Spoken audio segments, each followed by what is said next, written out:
డైరెక్ట్గా కాకపోయినా ఇండైరెక్ట్గా కూడా వేరే హీరోలను వాడుకోవచ్చు. ఇదే సూత్రాన్ని ఎన్టీఆర్ దమ్ము సినిమాకు వర్తింపజేయొచ్చు.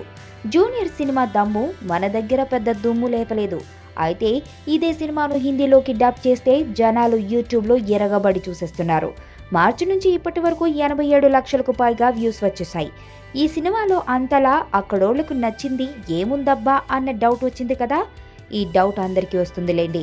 అయితే అందుకు కారణమేంటా అని సరిగ్గా పరిశీలిస్తే లోగుట్టు దొరికింది. సినిమాను సుల్తానం కా సుల్తాన్ అన్న పేరుతో డబ్ చేశారు. ప్రస్తుతం హిందీ ప్రేక్షకులకు most waiting cinema Salman Khan తీస్తున్న సుల్తాన్ మూవీ. కరెక్ట్ గా అదే పేరుతో ఈ సినిమా డబ్ చేయడంతో సెర్చ్ లో ఈ సినిమాయే టాప్ 5 లో వస్తుంది. ఏంటా ఇదేదో వెరైటీగా ఉందని జనం కూడా చూసేస్తున్నారు. ఆ విధంగా మన తారక్ గారి సినిమా యూట్యూబ్ లో హిట్ అయింది. సుల్తాన్ సినిమా రిలీజ్ అయ్యే వరకు ఈ సినిమాకు కూడా ఎలాంటి ఢోకా లేనట్టే. 100 రోజులు పక్కా.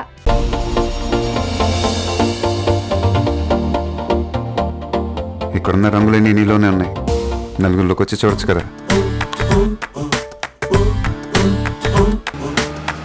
అబ్బాయిలకు కావాల్సింది ఒక హక్, ఒక ముద్దు, అంతే. దానికోసం ఏవైనా చేసేస్తారు. చాలా చూసేసినట్టుంది.